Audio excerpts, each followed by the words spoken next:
Grupa teatralna Skazańcy przygotowała na sierpień wiele atrakcji. 19 sierpnia w trakcie Before Gothic LARP 2025 zagrali nowy sketch Potrawka ze strażnika, słusznie sugerujący historię niedoszłego pogromcy kretoszczurów. Już dzień później można było ich oglądać w trakcie Gamescom 2025. Od 20 do 24 sierpnia na stanowisku THQ Nordic codziennie wykonywali po 2 skecze, zabawiając graczy oczekujących na ogranie Combat Playground Gothic Remake. 2 dni później zaś mogliśmy usłyszeć ich w Radio Wrocław Kultura. To dobra wiadomość nie tylko dla miłośników teatru. Im więcej jest miejsc, gdzie Gothic się pojawia, tym dłużej społeczność będzie żywa. Zaś 31 sierpnia na deskach Wrocławskiego Teatru Współczesnego ponownie zobaczyliśmy ich spektakl Witamy w Kolonii. Tempo sprzedaży biletów zaskoczyło teatr. Początkowo występ miał być tylko o 19, a miejscówki rozeszły się w ciągu 3 godzin. Parę dni później Wrocławski Teatr Współczesny zgodził się na kolejny termin występu. Wtedy miejscówki rozeszły się w ciągu doby. Pytanie, ile czasu zajęłaby sprzedaż biletów na 3. termin?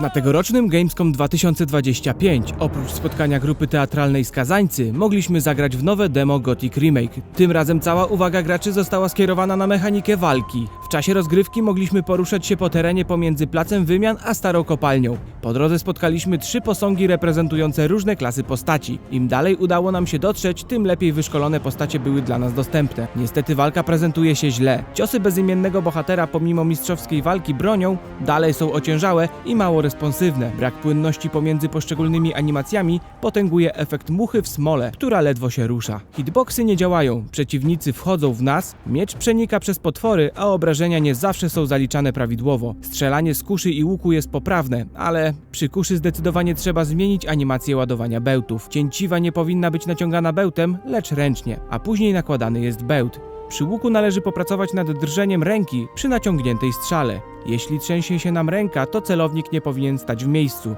Magia nie obeszła się bez błędów, szczególnie czary ognia. Kula ognia leci za wolno, deszcz ognia ma za słaby zasięg i trwa za krótko. Efekt podpalenia jest do wymiany, bo obecny wygląda jak powierzchnia lawy. Po więcej szczegółów zapraszamy na naszą stronę.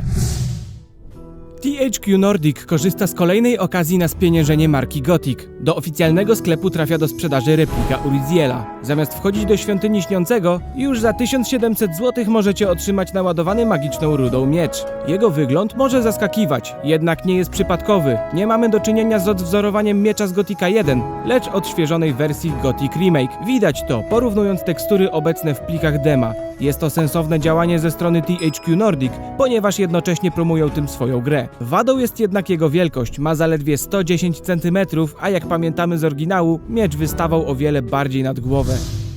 W czasie internetowego pokazu Gothic Remake Combat Playground streamer Hand of Blood pokazał listę osiągnięć z remake'u. Na liście znalazły się 42 pozycje. Kilka z nich szczególnie rzuca się w oczy. Oszczędź Gomeza. Czy okażecie łaskę tyranowi? Czy Gomez wiedział o pozbyciu się magów ognia? Ukończ grę bez spania. Czekają nas długie, bezsenne noce. Ulepsz maksymalnie pancerz. Najwyraźniej szykuje nam się nowa mechanika z kilkupoziomowym ulepszaniem naszego pancerza. Na liście brak jest jakichkolwiek wzmianek o 4 przyjaciół. Czy ten wątek nie otrzyma swojego rozwinięcia w Gothic Remake? Jedno z osiągnięć było ukryte i należy je odkryć w trakcie rozgrywki. Pełną listę osiągnięć jak zwykle znajdziecie na naszej stronie. Link w opisie i przypiętym komentarzu. THQ Nordic ogłosiło wznowienie prac nad planszową grą osadzoną w świecie Gothic. Pierwsza kampania crowdfundingowa zakończyła się fiaskiem po fali krytyki, ale twórcy przyjęli uwagi fanów i pokazali zupełnie nową wersję projektu. Najważniejsza zmiana to plansza oparta na mapie Górniczej Doliny z Gothic Remake. Na graczy czeka 26 punktów, przy których pojawią się potwory i wydarzenia. Do tego akrylowe figurki, odświeżony interfejs oraz rozbudowana tablica postaci. Udostępniono także księgę zasad, szybki przewodnik i materiały wideo, które dokładnie wyjaśniają zasady rozgrywki.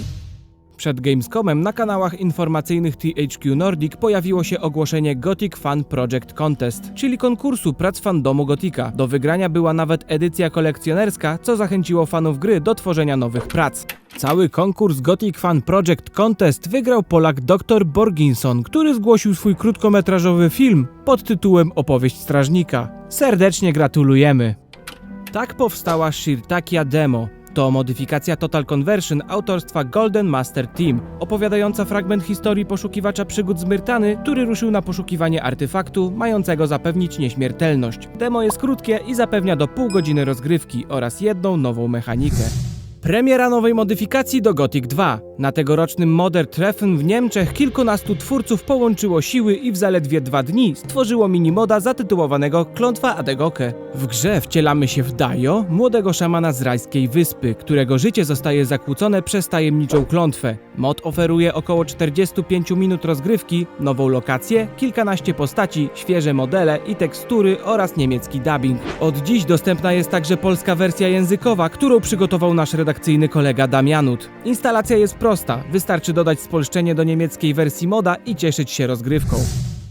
Niemiecki speedrunner Crazy Do Gaming stworzył modyfikację Gothic, w której bugi i glitche nie są przeszkodą, a kluczem do przejścia gry. Mod oferuje nowy świat, surrealistyczne lokacje, kilkanaście postaci, świeże modele i około 1 do 2 godzin zabawy. Towarzyszy temu spora dawka specyficznego humoru i niemiecki dubbing. Inspiracją były mody takie jak Jibo czy Gothic Racer, ale tym razem zadaniem gracza jest świadome wykorzystywanie błędów, w tym słynnej katapulty. Od dziś Gothic jest dostępny także w polskiej wersji językowej, a za tłumaczenie ponownie odpowiada Damianut. Więcej informacji poświęconych modyfikacjom i nie tylko, jak zawsze znajdziecie w linku w opisie tego filmu. Bractwo Gotika przygotowało polską wersję kolejnego moda, Erilan. Pierwotnie wydany w 2022 roku przez Three Gods, doczekał się polskich napisów. Erilan to krótka modyfikacja do Gothic 2 Noc Kruka, przedstawiająca losy mieszkańców niewielkiej wyspy położonej z dala od Myrtany. Spokojne życie społeczności zostaje przerwane, gdy syn rybaka, główny bohater, wplątuje się w serię tajemniczych wydarzeń po zatonięciu jedynej łodzi. Modyfikacja oferuje około 2 godzin rozgrywki podzielonej na 3 rozdziały. Instrukcje instalacji oraz kilka wskazówek dotyczących rozgrywki tradycyjnie znajdziecie na naszej stronie. Dzisiejsze newsy kończymy bardzo dobrą informacją. Gothic Remake na komputery otrzymał nową, niższą cenę. Nowa cena to 50 € lub 210 zł. Ale w sklepach gra już jest dostępna od 190 zł. Niestety edycja kolekcjonerska nie została objęta obniżką i jej sugerowana cena to dalej 900 zł. Jak zwykle więcej informacji znajdziecie u nas na stronie. Zapraszamy!